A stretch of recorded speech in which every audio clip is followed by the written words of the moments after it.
Assalamualaikum warahmatullahi wabarakatuh. Halo semuanya, kembali lagi bersama saya Indriani Rahayu. Tentunya kita akan kembali membahas materi sejarah Indonesia. Nah, pada kesempatan kali ini materi yang akan kita bahas itu ada di kelas 10. Ya, materi sejarah Indonesia kelas 10 semester pertama. Kita akan bahas materi tentang kehidupan manusia purba dan asal-usul nenek moyang bangsa Indonesia. Sebelum kita mulai materinya, sebelum kita lanjutkan videonya, jangan lupa subscribe, like, dan komen ya. Terima kasih. Oke, kita akan mulai pembahasannya dengan melihat peta konsep terlebih dahulu. Jadi, bahasan kita kali ini akan dibagi menjadi dua bagian. Yang pertama, kita akan bahas tentang manusia purba. Jadi, nanti saya akan paparkan beberapa manusia purba yang ditemukan fosilnya di Indonesia. Jadi, kita nggak akan bahas manusia purba yang ada di luar negeri, tetapi kita akan bahas fokuskan semuanya manusia purba yang ditemukan di Indonesia.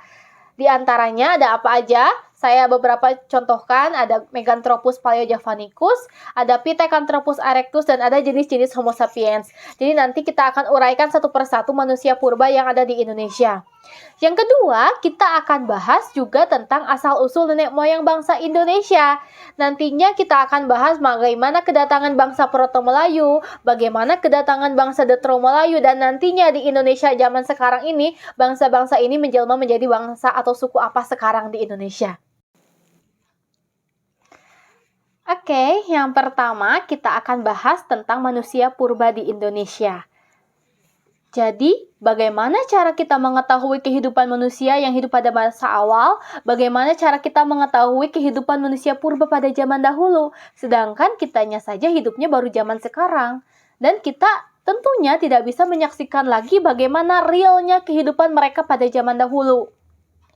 Jadi, sebetulnya ada dua cara. Gimana caranya supaya kita bisa mengetahui kehidupan mereka pada zaman dahulu? Yang pertama, itu melalui sisa-sisa manusia, tumbuhan dan hewan yang telah membatu atau bisa disebut dengan fosil. Jadi, fosil itu sangat berarti sekali dalam kita supaya mengungkap bagaimana kehidupan manusia purba.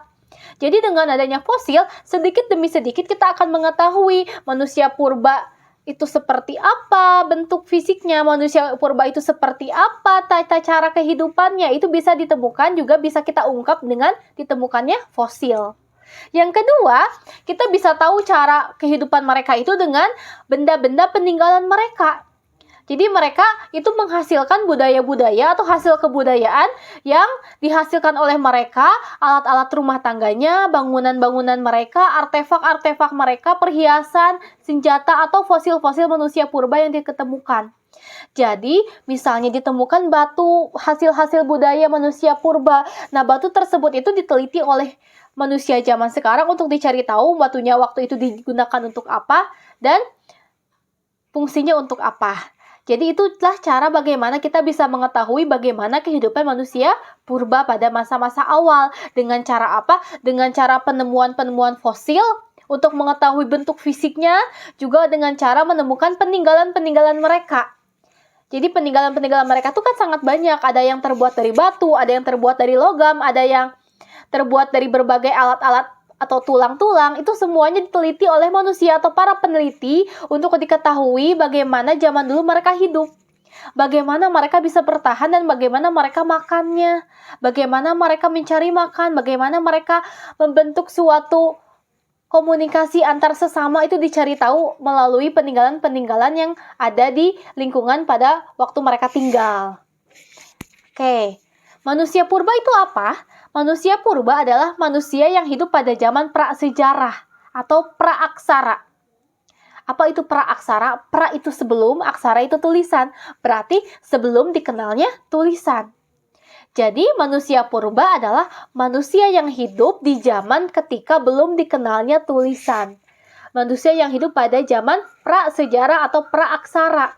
Makanya sudah pasti kita tidak bisa menemukan peninggalan berupa tulisan atau buku atau catatan-catatan tentang kehidupan mereka. Karena merekanya saja belum mengenal yang namanya tulisan. Itu yang dinamakan manusia purba. Jadi manusia yang hidup sebelum dikenalnya tulisan oleh mereka sendiri. Mereka belum menemukan yang namanya kebudayaan tulis-menulis. Makanya kan praaksara atau prasejarah itu artinya apa? Zaman ketika belum dikenalnya tulisan. Hanya bahasan kita itu adalah masuk ke zaman prasejarah atau praaksara. Termasuk manusia purba ini. Manusia purba ini manusia yang belum mengenal tulisan. Makanya kita tidak bisa menemukan peninggalan berupa tulisan di mereka. Hanya peninggalan-peninggalan berupa alat-alat yang mereka pakai waktu mereka hidup lah yang bisa kita temukan dan kita pakai sebagai sumber untuk mengungkap bagaimana kehidupan atau sejarah kehidupan mereka. Oke. Jadi ini saya lihatkan ada peta persebaran manusia di Pulau Jawa. Jadi ternyata memang kebanyakan manusia purba di Indonesia yang bisa diketemukan oleh para ahli itu tempat-tempat penemuannya itu di daerah Pulau Jawa. Ini salah satu tempat-tempat terbanyak di mana ditemukan manusia purba. Yang pertama ada di daerah Sangiran. Di Sangiran itu ada manusia purba apa yang ditemukan? Salah satunya ada Meganthropus paleojavanicus. Ada juga di daerah Trinil. Di Trinil itu ada manusia purba dinamakannya Pithecanthropus erectus. Ada juga di daerah Ngandong dan daerah Mojokerto. Jadi ternyata manusia-manusia purba itu fosilnya. Fosil itu apa? Fosil itu manusia purba yang telah membatu ya. Jadi sisa-sisa atau bekas-bekas manusia purba yang telah membatu itu namanya fosil. Nah, fosil-fosil mereka itu ternyata ditemukannya itu di sekitaran aliran sungai.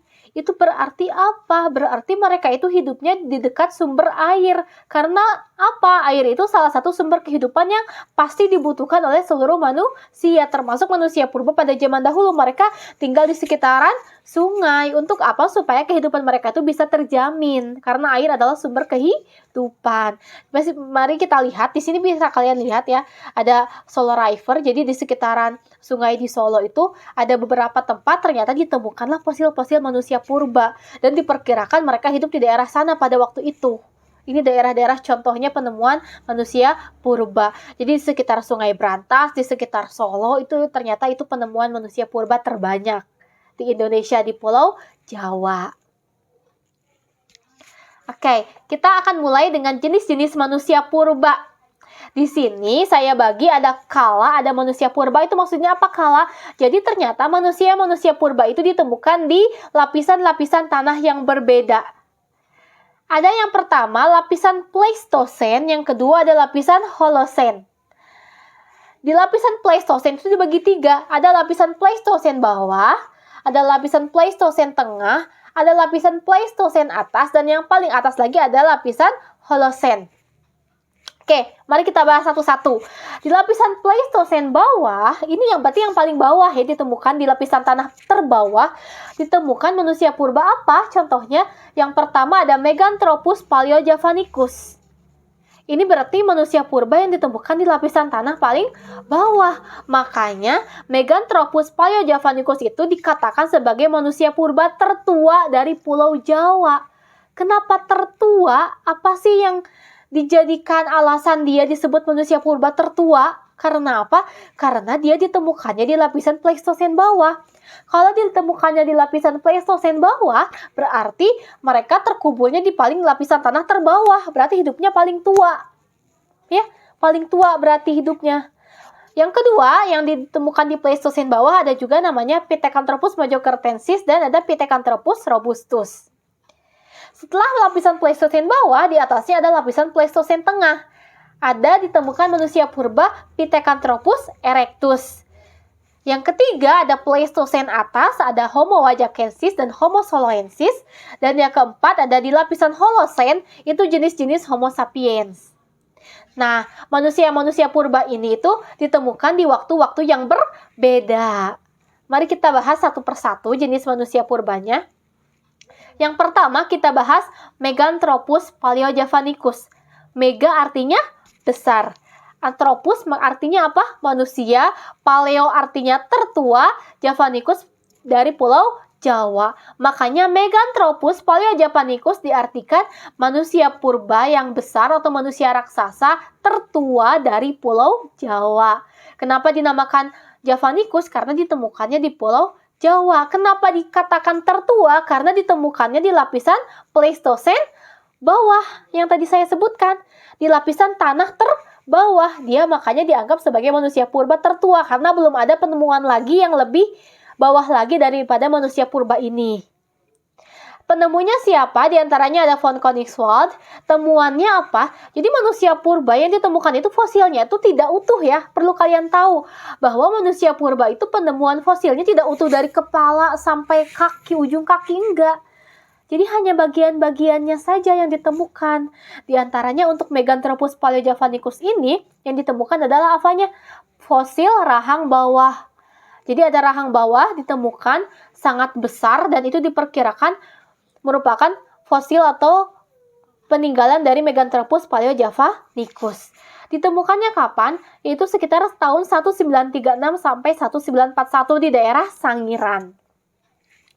Jadi ciri-ciri Meganthropus paleojavanicus itu akhirnya diungkapkan oleh para peneliti bahwa dia memiliki rahang dan geraham yang besar, tubuh yang kekar, tidak berdagu, tinggi badannya sekitar 165 sampai 180 cm, dan berbadan tegap dan mempunyai volume otak 900 cc. Jadi ini contohnya yang pertama ada Meganthropus paleojavanicus. Yang kedua ada Pithecanthropus mojokertensis. Ditemukannya sama oleh von Koningswald, di mana von Koningswald itu bersama temannya menemukan apa? Fosil bagian atas tengkorak. Jadi kalau yang kedua ini ditemukan fosil tengkoraknya. Ditemukan di daerah Mojokerto tahun 1939. Makanya akhirnya dari penemuan-penemuan fosilnya, para ahli mengungkapkan bahwa ciri-ciri Pithecanthropus mojokertensis itu adalah yang pertama berdiri tegak, memiliki rahang yang kuat, hidungnya lebar, tidak berdagu, dan memiliki kening menonjol. Oke, yang ketiga ada Pithecanthropus robustus. Dia memiliki badan yang tegak, memiliki rahang yang kuat dan kening yang menonjol.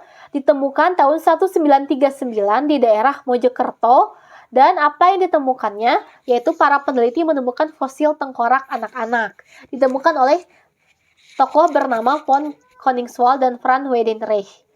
Jadi ini 3 manusia purba yang ditemukan di lapisan Pleistosen bawah, tetapi Meganthropus paleojavanicus lah yang paling bawah di Pleistosen bawah itu, makanya dia dinamakan sebagai manusia purba tertua. Yang keempat ada Pithecanthropus erectus. Pithecanthropus erectus ini kalau kita lihat tadi dia ditemukan di lapisan Pleistosen tengah. Ya. Jadi dia bukan lagi di Pleistosen bawah tapi udah di lapisan Pleistosen tengah. Ternyata penemuan-penemuan di Pleistosen bawah, tengah dan atas ini berpengaruh juga terhadap kehidupan mereka atau tata cara hidup mereka. Yang hidupnya di lapisan Pleistosen bawah itu tingkat kehidupannya lebih rendah daripada yang ditemukan di lapisan Pleistosen tengah. Begitupun yang di lapisan Pleistosen atas dengan Holosen, dia tingkat kehidupannya sedikit lebih maju dibanding yang ditemukan di lapisan Pleistosen tengah dan bawah. Oke, kita kembali bahas. Ada Pithecanthropus erectus, dia ditemukan oleh tokoh yang bernama Eugene Dubois, di mana Eugene Dubois tersebut menemukan fosil tempurung tengkorak, tulang paha atas, dan 3 giginya. Ditemukan di daerah Trinil tahun 1890. Makanya Pithecanthropus erectus itu dikemukakan oleh para ahli, ciri-cirinya itu dia memiliki volume otak sekitar 750 sampai 1350 cc, memiliki tinggi sekitar 165 sampai 180 cm, bentuk dagu yang lebih kecil, mulutnya menjulur, bentuk ubun-ubun yang lebih datar, dan tubuhnya yang tegap. Ini Pithecanthropus erectus. Nah, Pithecanthropus erectus inilah yang manusia purba yang diperkirakan hidupnya sejaman dengan manusia purba yang di daerah Tiongkok atau Cina, yaitu mereka dinamakan Sinanthropus pekinensis. Kenapa mereka diperkirakan hidup sejaman? Karena ternyata alat-alat yang mereka gunakan dalam kehidupannya itu mirip-mirip. Peninggalan-peninggalan hasil kebudayaannya itu mirip, makanya Pithecanthropus erectus ini diperkirakan hidup sejaman dengan manusia purba yang ditemukan di Cina, yang dinamakan Sinanthropus pekinensis. Selanjutnya, yang kelima ada Homo soloensis. Ditemukan oleh von Koningswald dan teman-temannya. Ditemukan fosil berupa gigi, tengkorak, dan tulang bagian rahang. Homo soloensis ditemukan di daerah Solo tahun 1931 sampai 1933.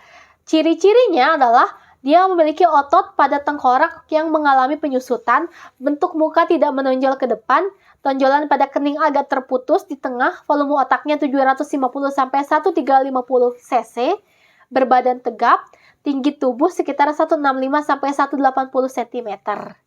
Yang keenam ada Homo wajakensis, ditemukan oleh Van Rieschoten.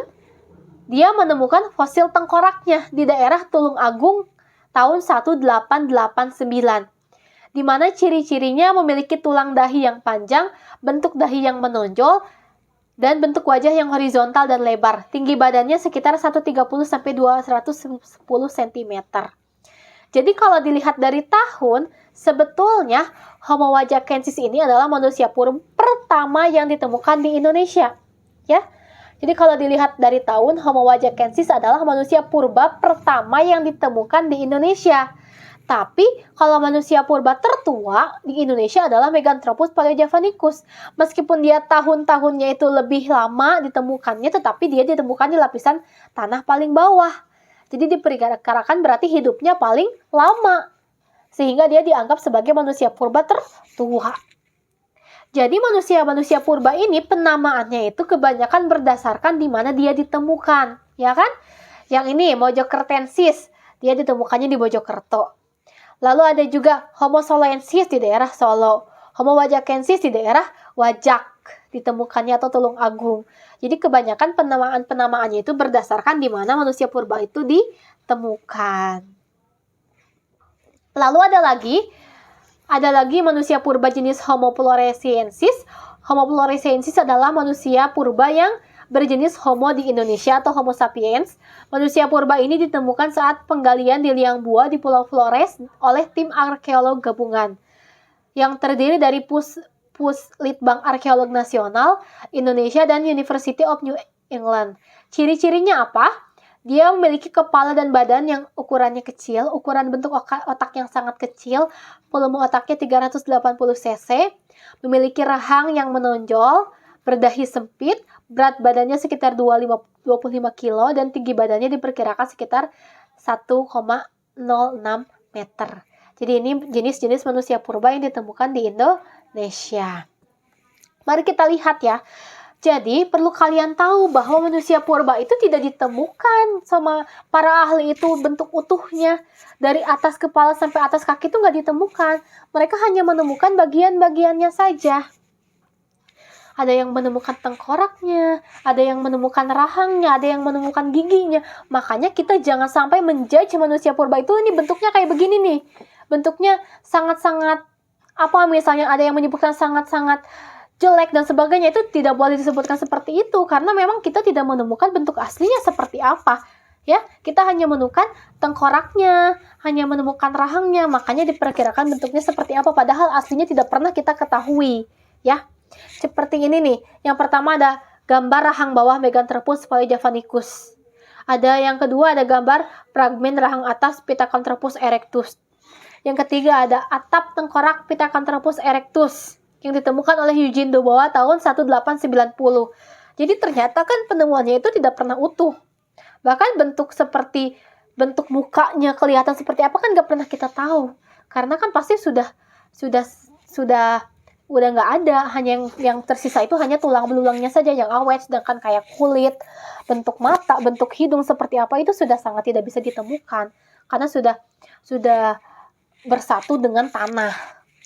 Yang selanjutnya, ada penemuan rahang bawah Pithecanthropus mojokertensis, ada atap tengkorak Pithecanthropus soloensis, ada tengkorak Pithecanthropus soloensis, ada juga rahang Homo sapiens dari Wajak. Jadi Homo wajakensis dan Homo soloensis itu masuknya Homo sapiens, ya, jenis Homo sapiens. Apa itu Homo sapiens? Adalah manusia yang dianggapnya manusia yang lebih modern atau manusia cerdas. Lalu ada juga penemuan tengkorak Homo soloensis yang ditemukan oleh Terhar Opernot dan von Koningswald. Yang ditemukan di penelitiannya pada saat di daerah Ngandong. Ada juga nih dari berbagai penemuan tersebut direkonstruksilah oleh para ahli. Bagaimanalah bentuk kepalanya, bentuk tengkoraknya. Ini contoh rekonstruksi tengkorak Pithecanthropus. Kalau yang ini contoh rekonstruksi tengkorak dari jenis Homo soloensis. Nah, inilah tokoh-tokoh yang menemukan manusia purba di Indonesia atau para peneliti. Di antaranya ada Eugene Dubois. Eugene Dubois itu tokoh yang menemukan apa? Pithecanthropus erectus. atau manusia purba yang berjalan tegak.